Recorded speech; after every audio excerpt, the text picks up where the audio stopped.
did the Hang Seng go? It's up 2.5% as we speak. However, it's Taiwanese index which is down 0.5%. Drop in the market was probably, quite consistent with keeping financial conditions tight and therefore not unexpected and probably not unwelcome.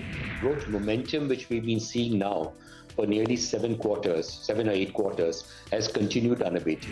Not a bad showing at all, holding on to the 18,000 mark despite the weakness in global markets.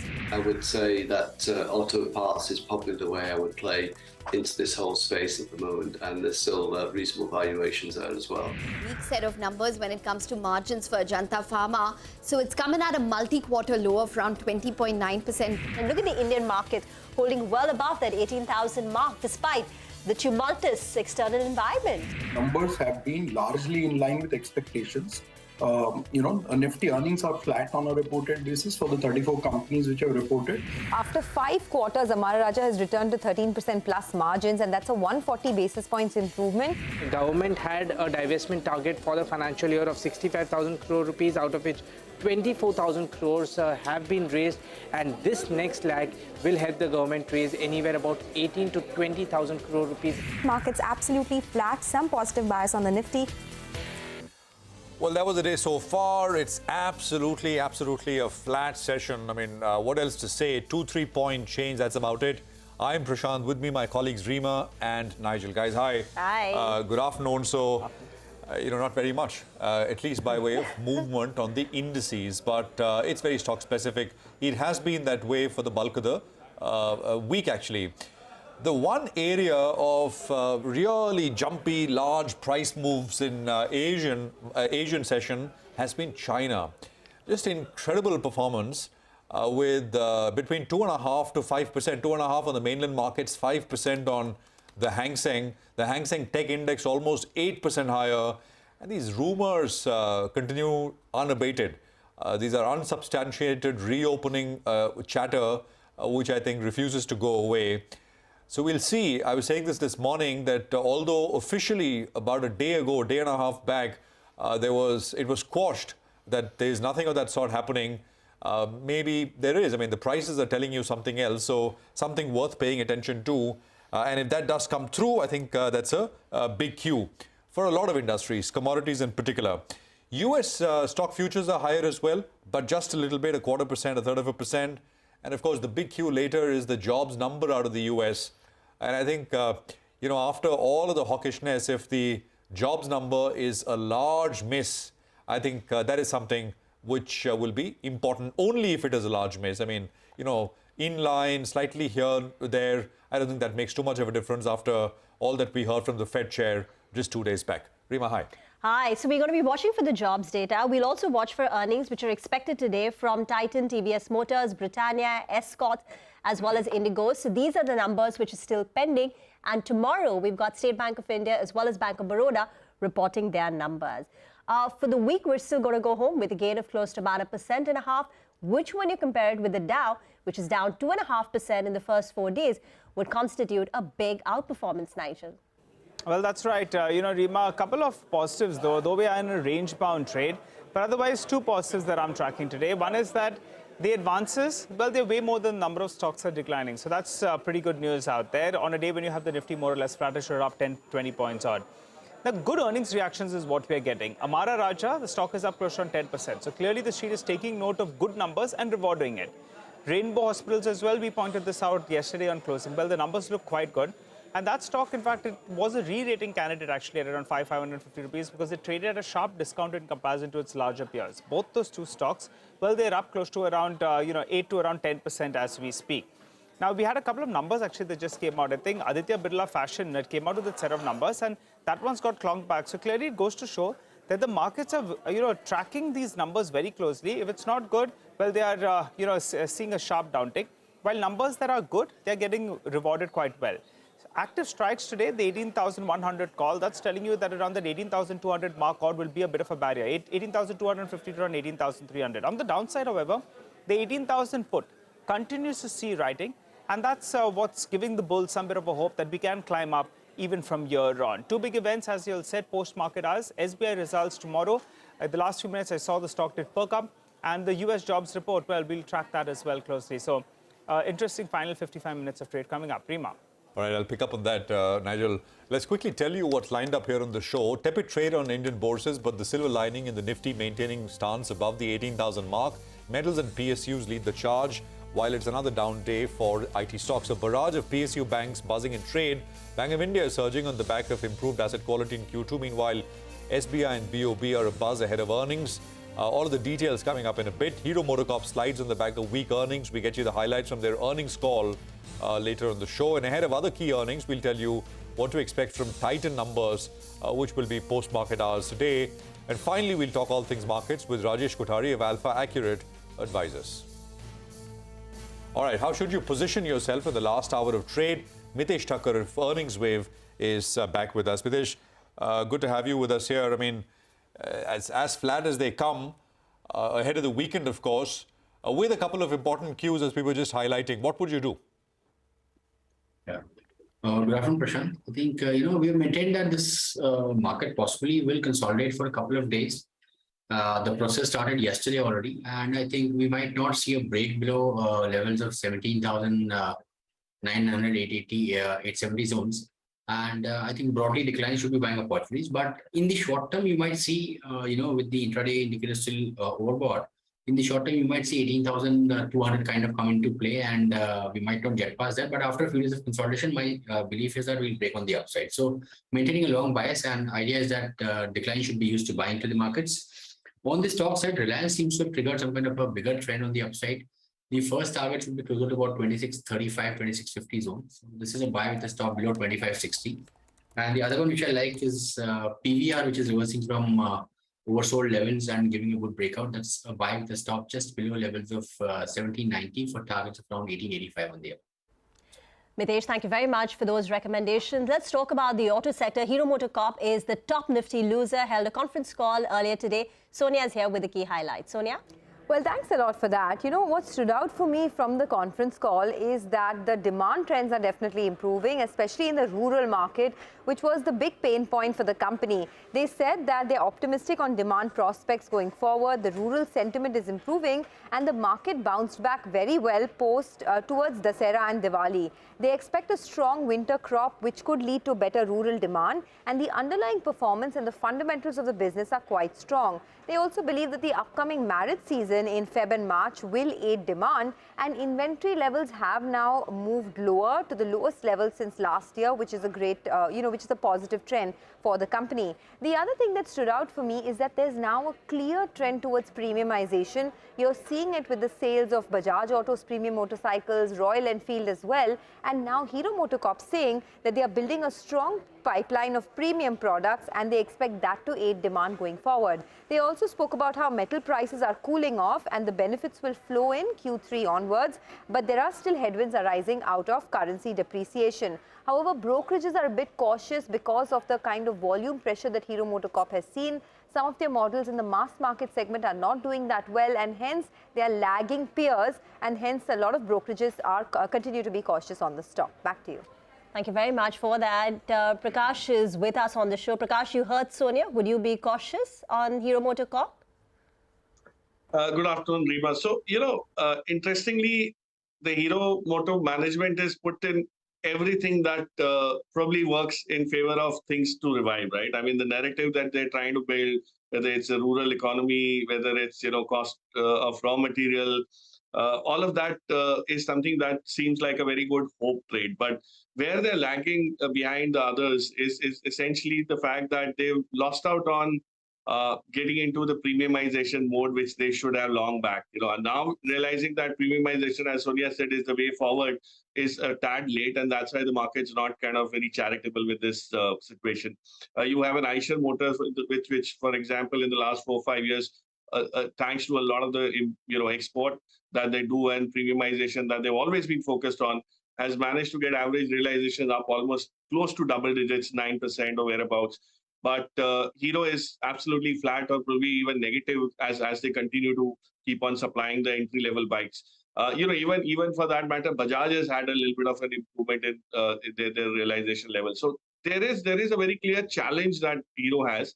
Until they get some product mix right, to overcome this challenge, Rima, I don't think the market is going to be in a great mood to reward them. So, because all those other factors work for the competition as well, right? I mean, whether it's a great winter crop, whether it's low raw material prices, whether it's inventory levels, festival sales, all of that works for the competition as well. So, what is it that's working for you?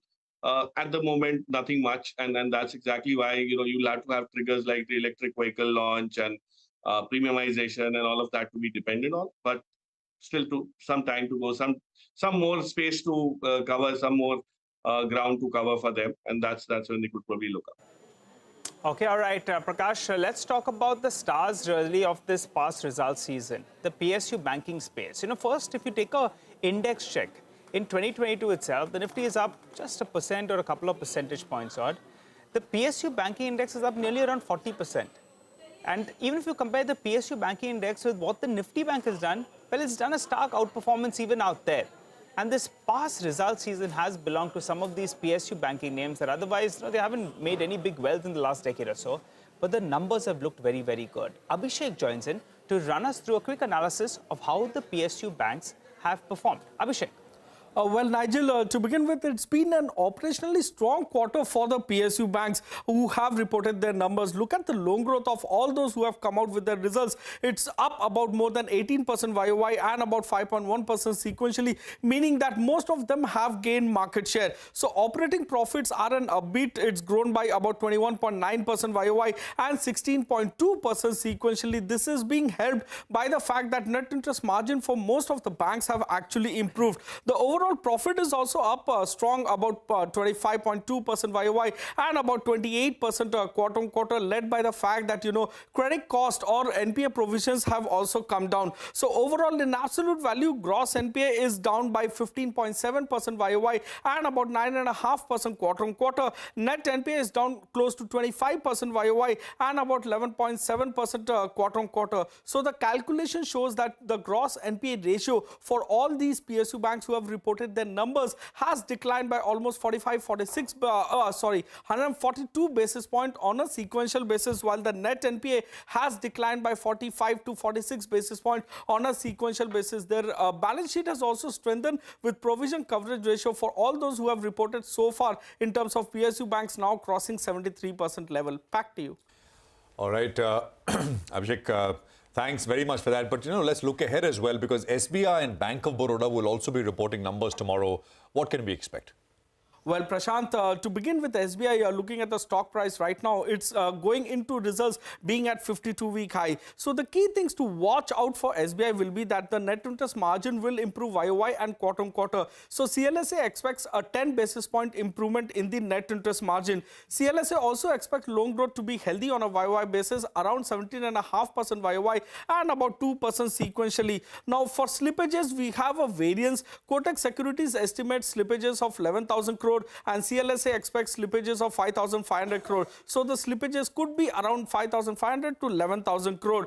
Asset quality is expected to improve. CLSA estimates a 20 basis point decline in gross NPA ratio, coming down to 3.71% when compared to 3.91% in the previous quarter. So management commentary with respect to growth outlook will be seen closely. Just to alert our viewers, the watch list or SMA 1 and 2 was close to 6,980 crores, which forms about 0.24% of the book, and restructured book at 28,800 crore. How these two will move will be seen very closely. Our polls suggest NII growth of 6% YOY and 6% quarter on quarter, while we are working with a profit growth of 28.5% YOY and about 61.5% sequentially, which could mean that SBI report the highest quarterly profit that they have ever recorded.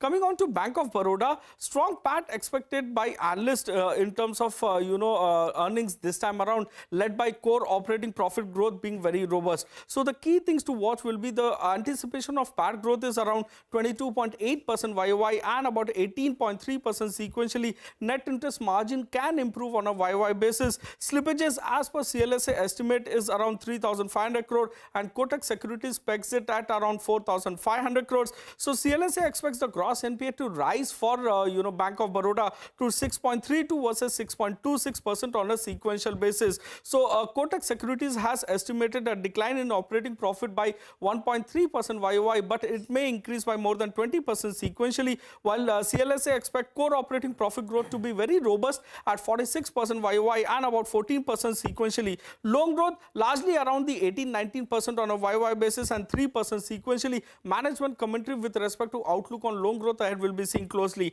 Our polls suggest NII growth of 18% YOY and about 1% sequentially, while we are working with a profit growth of 22.8% YOY and more than 18% sequentially. Abhishek, thank you very much. SBI and BOB, probably the two most well-liked names amongst the PSU bank space. Prakash, someone, I think it was Ramdeo who said, you get, with PSU banks, you get cleanups, then you get some growth, then you get very good growth, and then eventually you get bad lending. But we're not there yet. So perhaps there is more to go. What is your sense with these two, which are even within the PSU bank space, the better run banks? Yeah, good afternoon, Prashant. So yeah, that's an interesting way to put it. And, I can make it even a tad simpler. You visualize a classroom where you have about 7-8 rows, the backbenchers from the PSU banks. We all know the names, the UCO banks, the Punjab Sind banks of the world. And you have the front benchers with the SBI, BOBs of the world. Now, what's happened is suddenly the classroom is getting a reorientation. And instead of all those 7-8 rows, you just have 2 rows. The front benchers continue to be the same. And a lot of those ones who are in the back benches have actually moved to the second row, right? And that's the improvement that's happening in the sector. So it's more of a systemic improvement that's right now everybody's benefiting from. The unfortunate part is the way the run-up has started, people are getting a feeling of having missed out already. Whereas, as you said rightly, it's the cleanup and the growth phase that you are in. Then there's going to be rapid growth. And then you'll probably see all the inhibiting factors coming in.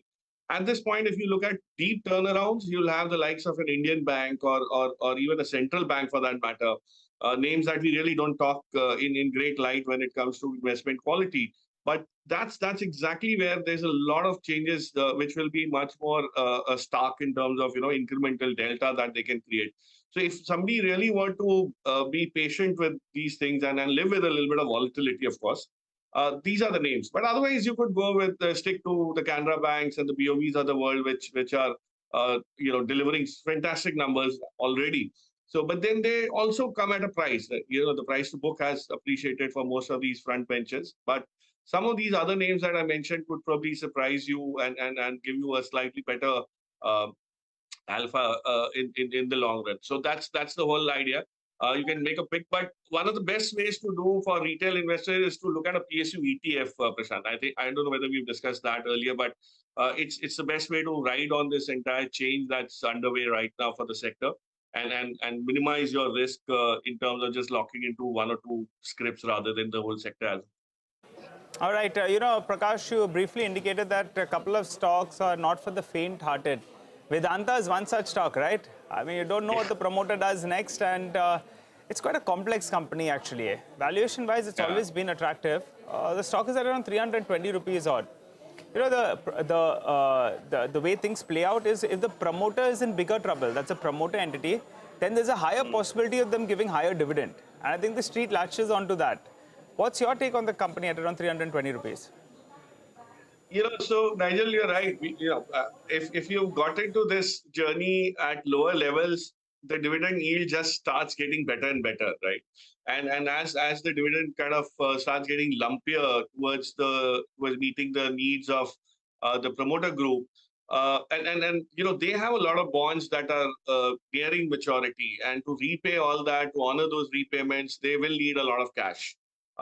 So, given the fact that there is, the discount to some of these bond prices, if you see in the international market, does give you a little bit of a worrisome picture that there is a section of investors who thinks they might not be able to honor these commitments on time or in a very comfortable way.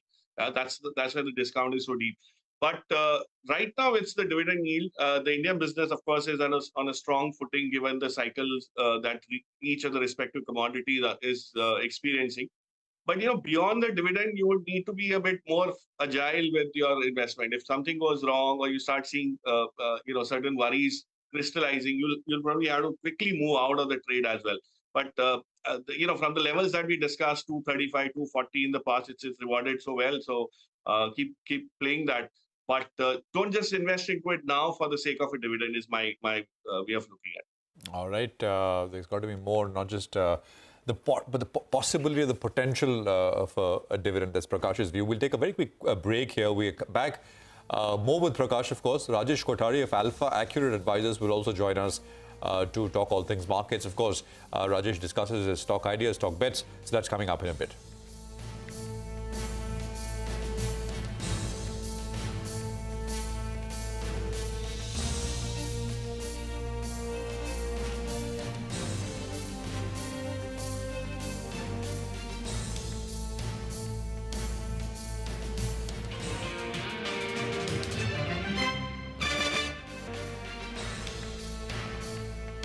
Welcome back. Well, flattish can be on the headline index, but a couple of stocks that are moving around. I think AMI Organics, we are due for their numbers over the weekend, and that one, in fact, has perked up. So just keep an eye out on that one. It's moved pretty well, moving to the high point of the day. Well, Prakash, very quickly, I wanted to ask you about a couple of stocks. CRM Silk stock has reacted positively. It's up close to 18%, if you have a view on that one. And the other one that came out of their number just, half an hour or so ago was Safari Industries. That's been the catch-up with VIP, and in fact, that's been the outperformer in 2022. Any view on this space? Would you go still for a VIP, or do you think Safari still offers value? No. So, of course, even VIP numbers a week back that we saw were pretty impressive. But as both of them are benefiting from this whole secular trend that's kind of moving back. And I had explained it when we discussed that. All raw material issues, price issues, Chinese substitution, all of that is kind of helping improve the environment for them. Safari, of course, offers far more an upside, because what they have in terms of a catch-up, in terms of not just the stock movement, but the product pricing, the product range, the distribution arms, all of that, Nigel, is something which they are working very positively on, and we've seen the results of some of this on the ground. So if you do a channel check, you'll probably realize that it's made a comeback within the value segment in a way where there's not much of competition, and that's exactly what's delivering for them. So I would continue having faith in that. There's absolutely no doubt that you're not overpaying for something which has a narrative that's still very strong as compared to VIP, which is far more discovered and mature as a stock. Okay, all right. Stay with us, Prakash. Thanks for that view. Well, let's go across to Vivek. He's standing by. We had robust coal volumes and steady margins that aided the earnings of Adani Enterprises. The stock is up more than 5% as we speak. Vivek's with us to run us through the fine print. Vivek. Well, absolutely right. Very, very strong set. We highlighted it in the morning as well. And as you mentioned, very good coal trading volumes and margins coming in, and almost a 70% jump up as far as the volumes on that particular aspect of the business. Now, remember, Adani Ent is an incubator business, and all eyes were on the kind of capex that the company announced. The company in the call has actually gone ahead and given quite a robust announcement as far as the capex is concerned, and that also is aiding the momentum. Going through the numbers quickly, revenues jumped up almost 189% on a year-on-year basis on the back of newly incubated businesses. EBITDA went up almost 112%, profitability jumping up more than doubling, in fact, on a year-on-year basis. And despite the fact that few of the businesses didn't do quite well, the solar manufacturing actually saw quite a weak quarter, the mining business saw a weak quarter. But what's actually perking up and giving quite a bit of support has been, the kind of recovery that the airport business has seen. Traffic there has come back to almost 90%. And even in the call, the management didn't give an update on that as well, saying that, that is doing quite well. So the strong capex, the kind of profitability shown and the confidence shown as far as the newer businesses incubation is concerned is something that's keeping the stock alive in the session. All right, Vivek, thank you very much for that. That's Adani Enterprises buzzing, and buzzing how? Pretty strong. By the way, the market's also picked up. The Nifty is up 30 points, and that's as good as it gets, at least in today's session so far, because it's not done too much for the bulk of the day. It's up 4, 3 down, so very, very flat for the majority of the day, and there is a bit of a traction which is developing as we speak, 0.15% higher. 1,250 stocks are higher, and you got about almost actually 970 stocks which are lower. So there is enough on both sides. But if you want to see the number of stocks moving on volumes, and that advantage has been for has been with the bulls on the gaining side for many weeks now, and I think that is no different today as well. Prakash, thank you very much. Great to have you with us here on the program as always. Have a good weekend, and we'll see you back next week. Let's welcome in Rajesh Kothari, Managing Director of Alpha Accurate Advisors. Rajesh, good to have you with us here. Welcome back. Thank you very much. So just a quick word, Rajesh, if you've managed to or had a chance to look at how aggregate earnings are progressing well into the second quarter earnings. Because I was looking at some numbers, and at least aggregate earnings are coming off, by some 3, 4, 5%. I'm talking about not growth over 22, but where 23 expectations were and where they are now. What is your sense? Well, I think, Rakesh, so first of all, thanks, for having me here.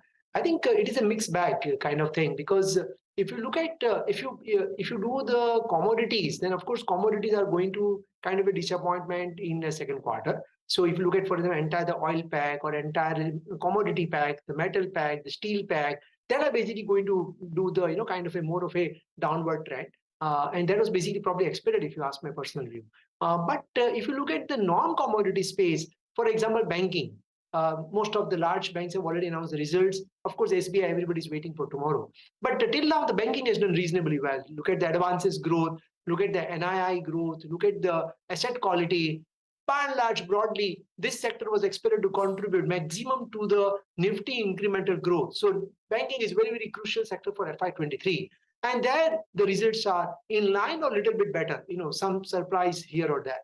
If you look at the automobiles, again, results are broadly in line. The Maruti is one company, of course, which we hold in our portfolio. Results are pretty okay. And, with good guidance going forward, the waiting book is still quite strong. So that numbers are also fine. The capital goods segment is one segment. Again, many companies have reported in this segment. And there also, if you look at the revenue growth, the execution, the order book, broadly, again, these numbers are in line. IT, I think everybody's focusing on next 2 quarters rather than the second quarter. So while the numbers are in line, probably there is a little bit a downward kind of a tone, and that basically makes market a little bit worried. So by and large, ex commodities, and that's how always you should look at Nifty earnings. They are broadly in line compared to street estimates. All right. Hi, Rajesh. I wanted to ask you about this other factor. Everyone's talking about urban India doing well, but rural India is not doing so well. Do you think, we shouldn't focus so much on how the economy is faring? It should be pretty much in line, but there shouldn't be a large disparity. Is that par for the course? I am not too sure. I think at times we get really, too much micro focus, rural, urban. It's very difficult to actually now differentiate between rural and urban. And every company has their own definitions, So FMCG company like, for example, Unilever, definition might be completely different than if you talk with HDFC and they are experiencing housing loan disbursement. Or for that matter, South Bay's, entire banking space. The numbers have been quite good. So I think beyond a point, one should not worry too much about rural versus urban. If you look at the agri growth, the tractors demand growth, reasonably strong numbers even in tractors, what we can see. I think what has changed, Nigel, is where people are spending. It is less to do with rural versus urban. It is more to do with where people want to spend more. So even if you go to the remote place, you will not get a hotel room maybe. So I think that's how the spending patterns are becoming more important rather than which segment one should focus on. No, absolutely. One of the areas, and we discussed this last time you were on the program, Rajesh, was cement, where you said maybe things will improve. Cement actually is one of the sectors which has seen the maximum earnings downgrade. Do you reckon maybe the bulk of this is behind for that space, Rajesh? Yeah, I think, as we discussed last time, and if you look at the stock performance, has been quite, we are holding 1 or 2 names, actually only one name, and that company is doing absolutely very well. Then the focus is on incremental basis, how is your power cost is moving, and that power cost is moving down. So second quarter was always supposed to be kind of a not that great quarter, but the second half is going to be much stronger. And markets are generally at least 1 or 2 quarters ahead of fundamentals. So, I think probably one needs to be very, very stock specific in cement sector in particular. The raw material, the cost side is going to be in your favor. The volume growth will also come back, and that will lead to the better profitability as we move forward. But as I said, I think it is better to take a bottom-up approach when you talk about cement sector. Okay, all right. Rajesh, just hold on to that thought. We are getting, Escorts, Kubota's numbers that are coming in there. And on the top line, it's more or less in line. We already had the volumes with us, and, that indicated that the top line will be strong. That's precisely what's happened. However, on the margin front, there appears there's a bit of a disappointment because we were expecting margins in double digits, and it's coming at around 8% odd. And that explains why the stock has come off the high point of the day as we speak. It's moving towards the day's low. Just keep an eye on that. The margin miss is something that the street will not like. We'll have to wait by for the management, to clarify. And how much of a recovery can we see from here on? Well, Rajesh, we briefly spoke about autos. From the tractor theme itself, what would you play? Mahindra & Mahindra has been a big outperformer, unlocking value as well on the EV side. Or do you look at a couple of other names, maybe an Escorts? No, I think, we are more positive on CV cycle and car industry cycle and auto ancillaries. So these are the better bets in our view compared to, the tractor segment. We believe that the growth in CV industry as well as growth in car industry will be significantly outpaced the growth in tractor industry. And also, if you look at from the market share perspective, like for example, in car segment, so Maruti, we expect a lot of new product launches, and that should lead to improvement in its market share, which it lost to its competition in last 2.5, 3 years. Similarly, in CV space, we own Ashok Leyland, and that company is doing very well. You see the CV recovery and the monthly volumes are in front of you. And the auto ancillary is another space which is very, very interesting. And there we own companies like Minda Industry and Craftsman, and both these companies are, be beneficiary of not only domestic recovery, but also the opportunity to exports to the world markets. I think the manufacturing space is also, of course, it's capital goods. I think we've discussed in the past. Defense also. The point is, even after the run-up in many of these defense names, valuations, P multiples, 1 year forward basis are still 15, 17 times. In many ways, it's an industry similar to capital goods, right? You get, large ordering sort of bunched up together. Consistency of ordering is not as much in maybe in other industries, maybe even lesser so as compared to capital goods also. What's your view now, Rajesh? Because the moves have been so fast here, defense particularly. Yeah, I think your observations are broadly right. I think what is more important when you look at the defense versus other capital goods companies, in defense you get the lumpiness of the order, and those order books are for really long time. So it is not that short cycle orders. They are a very longevity of the order is like 10 years execution, 20 years execution, and the earnings growth therefore is not going to be 30-40%. Earnings growth can be 10-12% kind of thing.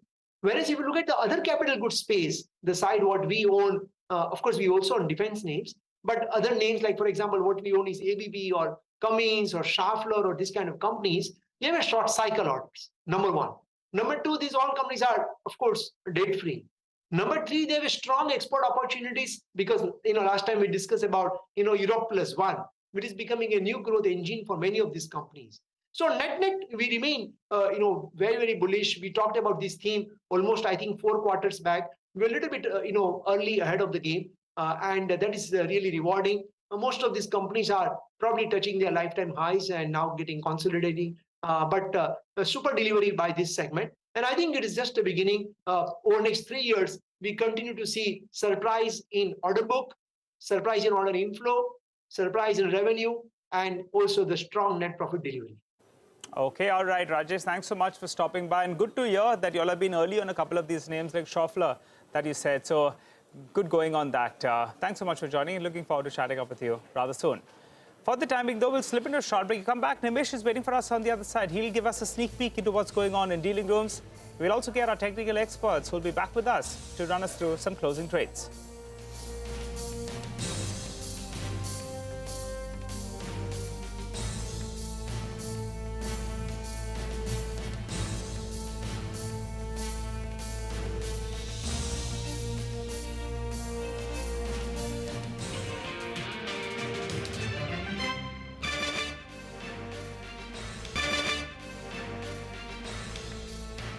Welcome back. The bulls are making a go for it. We are above that 18,100 odd mark. We've moved to the high point of the day. Let's see whether or not we face some resistance out here. But clearly, we're going into this weekend expecting something positive, whether it's the SBI numbers or maybe some weaker than expected jobs report. Let's see whether or not that happens. But for the time being, Britannia is at the high point of the day. UPL has moved up. And I think the IT index, the Nifty IT index, well, that's seen a bit of a bounce from the low point of the day. But let's go across to Nimesh. He's joining in. Nimesh, what are you picking up? The flows have been good. The FIs have been showing us the money, though it's been tapering down a little bit. What's your sense now? So, Nigel, today it looks like they are better sellers. So, maybe you'll see a small sell figure from the FIs. That's the overall feedback from the dealing rooms.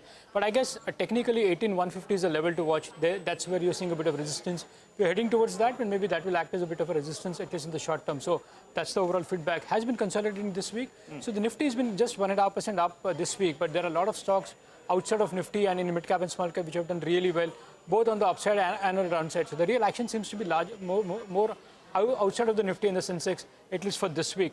As I said, slight bit of selling pressure from the larger FIs in today's trade. So maybe there is a bit of selling pressure in the IT names. So those were under pressure in the first half.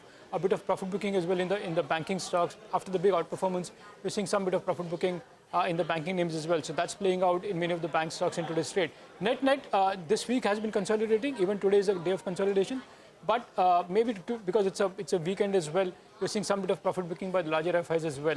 I guess the big trend would be above 18,300. That's where above all-time highs you'll see big breakouts. So that's something to watch out for in this series. But I guess this week was more of consolidation, and even today FIs are better sellers in some large cap names, and there is a bit of consolidation as well on the Nifty and on the bank Nifty. All right, anyway, so we'll watch out for that 18,300. Then I think we can start getting ready for those all-time highs. But what about individual stocks? What are you picking up? So in terms of individual names, the first stock is Vedanta. The entire metal basket is doing good today, but Vedanta stands out, and despite selling pressure from the larger FIs, that stock is up 6%, largely on back of some buzz or anticipation of some dividend policy, more clarity on dividend policy, and hence you're seeing a big up move in Vedanta today. So that's the first one. The second stock is RateGain. There was a large block, almost 3% equity has changed hands, and I believe some large institutions participated on the buy side. So the disclosure will be important in RateGain today. The third stock is CG Power. Again, post earnings, that stock has been consolidating. We've been, periodically there has been large blocks as well. Again, there is a strong indication or a buzz of a large block deal coming in, wherein a large FI could be a seller, and hence you're seeing a bit of consolidation. But maybe that could be the last clean out trade from a larger FI. So that's something on the radar of many HNI investors. And the last stock is Tata Power. Again, that stock has been consolidating in that range. But now I believe there is some bit of buying traction is back. In fact, the flows are positive at FI does today, and some large long only fund seems to be actively looking at buying this particular stock. So Tata Power should be on radar purely from a delivery point of view. All right, Nimesh, thank you very much for that interesting list of stocks, as always, to track. Look at the metals space as well. So there are two areas. By the way, the markets surge and how, right? The Nifty intraday will tell you that almost all of these 70 points has come in after we started the show at 2:30. So look at the metals index, by the way, is up 4%. Look at that. That's the Nifty. Complete turnaround after post 2:30. And the metals index is one contributor. So steel, non-steel, all these names have surged and very strongly. And then the other one is Reliance, which is up 15 rupees from the 2:30 point when we started. Others have also picked up, but I think in terms of weight, just sheer weight, Reliance will account for a lot with what it is really done. On the Nifty, I mean, if you want to see advances to declines, it's, I think, pretty evenly split. Some 30 higher and the rest lower. But it's just that you got these heavyweights doing very, very well. So 75 points is going to go down as a pretty solid kind of session. And we end here for the week. The market will be up about 2% or so. What are the buy today, sell tomorrow, or, sell today, buy on Monday trades? Mitesh is back with us to run us through those. Mitesh, hi. Over to you. Prashant, I have two buy calls. SBI is heading towards the day's high and closing with good strength. So that's a BTST. Keep a stop at about 586, 585 half, and a target of 600 for tomorrow is what traders can look at. The other one is Steel Authority. That's also trading in the day's high. That's a BTST with a stop at 83 for targets of 86. Okay, all right. Thanks very much, Mitesh, for that. Now, Escorts Kubota just reported its numbers. They were flashing on your screen. Sonia is here with her initial analysis and take. Sonia, over to you. Well, these are a very weak set of numbers that Escorts Kubota has reported. As you guys were pointing out a while back as well, the big disappointment really is on the margin front.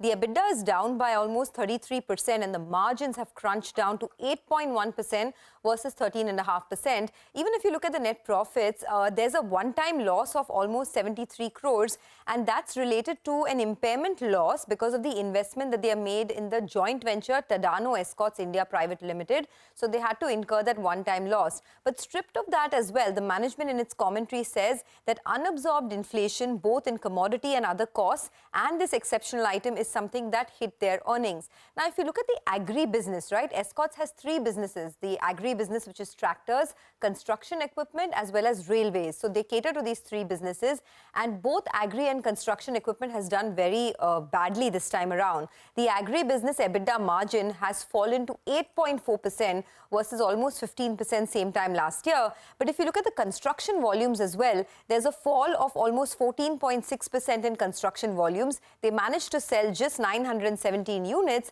and a big reason for the operational pressure is the material cost which has gone up for them. So as a percentage of sales, material cost is up 652 basis points year on year at 72.4%. So clearly facing a lot of pressures in terms of higher inflation, raw material costs and even the construction business not doing too well. The railway business is the only respite for them. There they've seen a growth, but main businesses still continue to be under pressure. Back to you. Okay, all right, Sonia, thanks a lot for that. Well, Titan's due to report its numbers. Mangalam joins us to run us through the key expectations. Mangalam. Well, virtually the stock is at a record high for Titan, and this time around there's not much surprise expected. That's primarily because Titan, as always, gives a cheat sheet to all the analysts, so they just have to plug those numbers in. The company said that in the second quarter, the overall sales grew by around 18%, the jewelry business growing 18% on a high base of 66% as well. So that would mean a 2-year CAGR of about 40%. If we take a look at the other segments as well for the company, watches grew about 20%, eye care grew about 7%. All the other businesses of the company, saris and perfumes, etc., grew over 58%.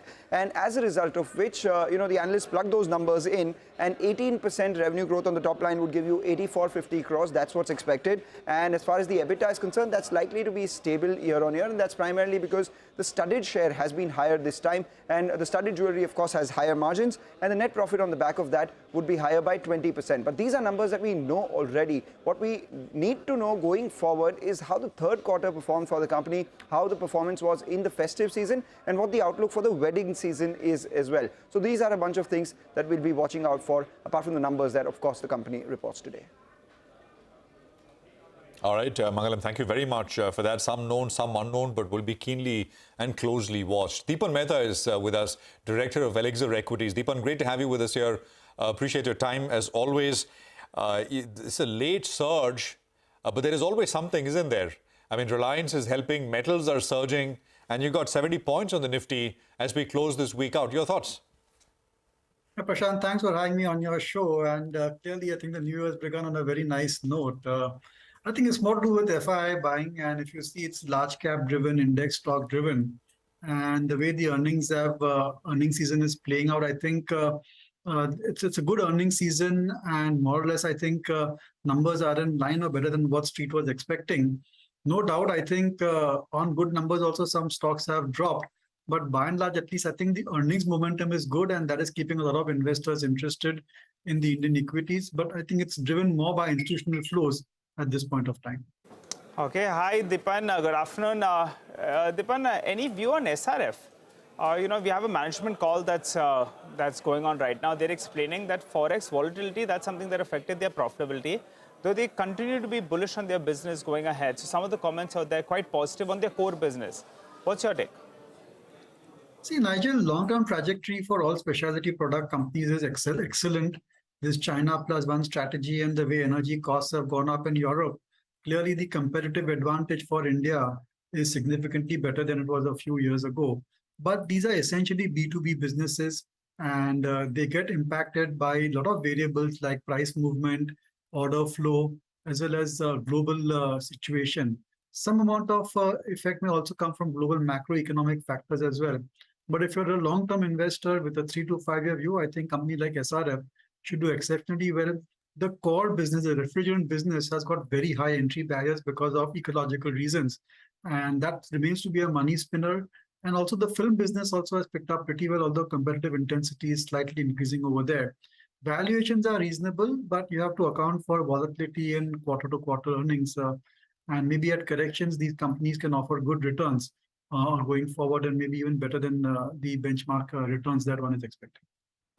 Devan, stay with us. Yash is standing by, and he's picking up that three public sector companies are basically going to see their offer for sales coming through over the next many months. Yash, tell us more. That's correct, Prashant. So what we are expecting is that there is expected to be a pickup when it comes to the OFS issues or offer for sale issues from the government side. And these are three PSU insurance companies: Coal India, Hindustan Zinc and RITES. As far as the timing is concerned, what sources are telling us is that the government would be focusing on bringing out these OFS issues in the next 4 months. Do remember, the government has a divestment target of 65,000 crore rupees, 24,000 crore has been achieved. And an OFS issue in these three companies will certainly take the government closer to the divestment target. Just to give you some indication in terms of size, Coal India, the size is about 5,000 crore, up to 3% of government stake. Hindustan Zinc is about 10,000 crore, up to 8% stake. And finally, RITES 1,000 crore, which is up to 10% of government stake in the company through these OFS issues. All right, the absorbed insurance man, Yash. Yash, you said three PSU insurers, but happens to all of us. Yash, thank you very much for that. So that is three entities. But with these offer for sales, it's not done till it really happens, because some of these have, the government misses the chance to do it. Market conditions turn adverse. We've seen this now play out for the last couple of years.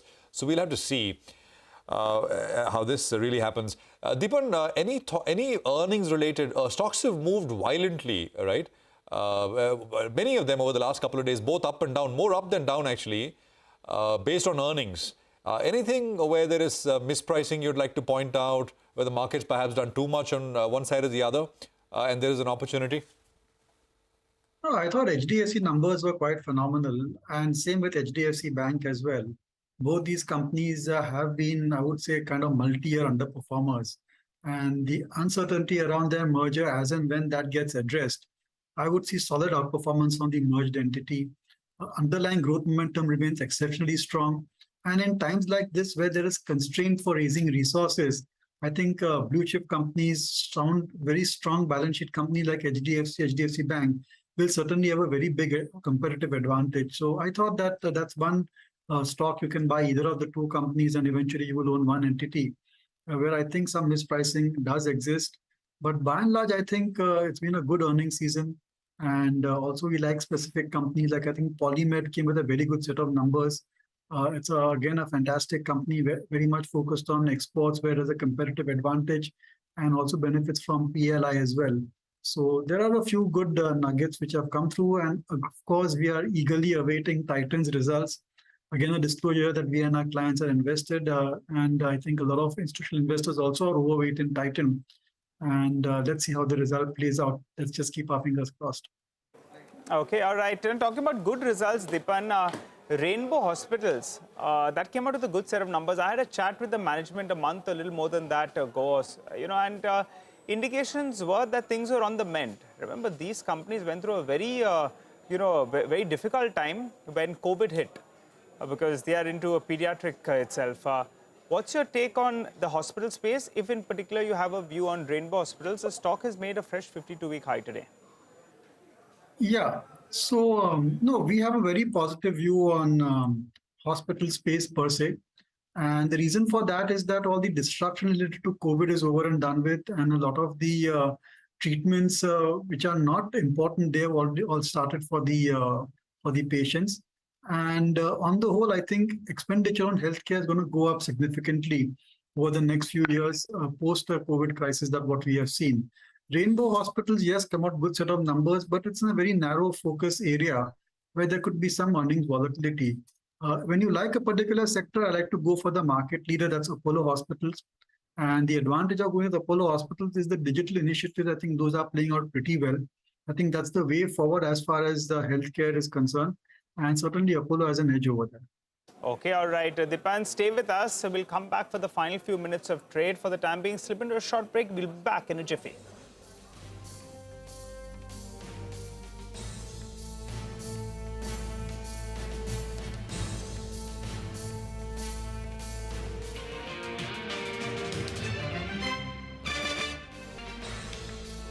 Welcome back to Closing Bell. Well, final few minutes to wind down. But earlier today, we caught up with Gautam Dugad of Motilal Oswal, Head of Research Institutional.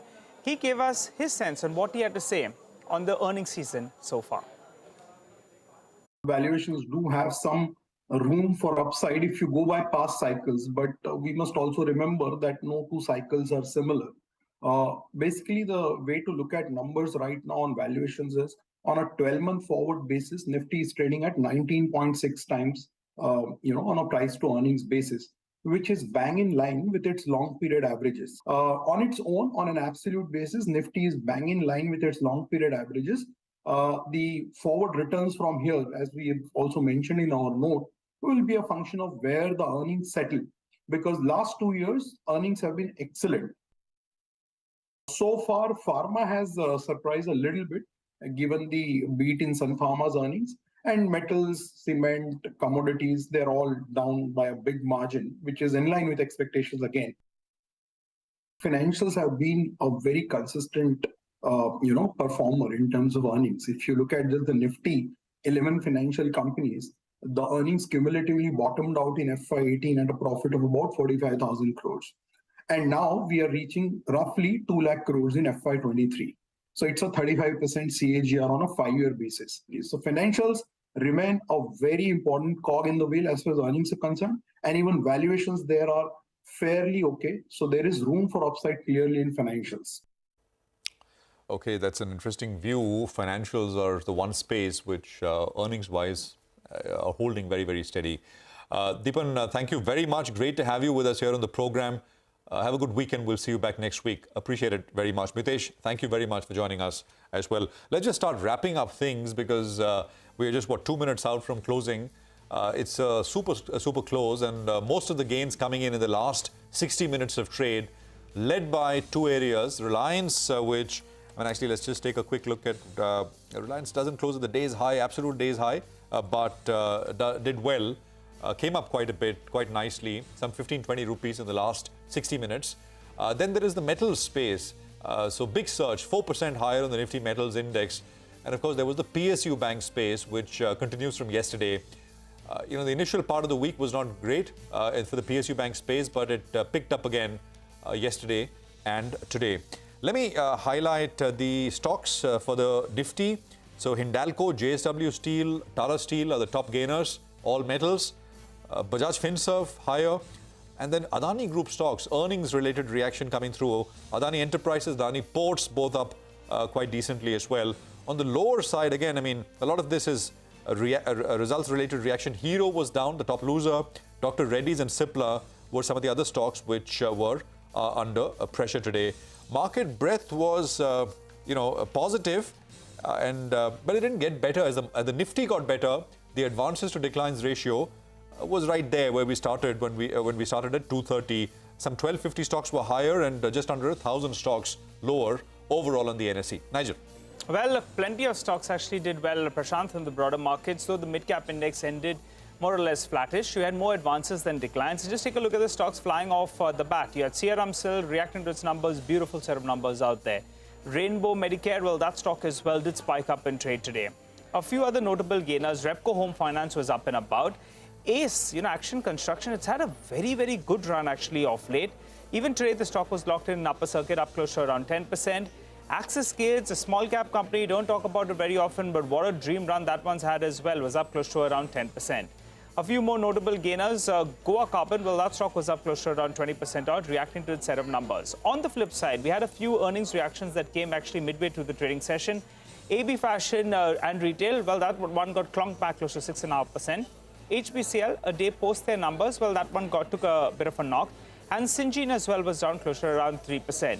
SRF, the management sounded confident on the con call, but by the time we wound up, all the stock was down close to around 3% or thereabouts. All in all, It was a pretty decent trading session, with the Nifty gaining close to around 75 points by the time we wound down. The mid-cap index ending more or less in the red, while the Nifty Bank was virtually unmoved after an entire day of trading action, though the PSU Banking Index, that's the space that has got a lot of attention.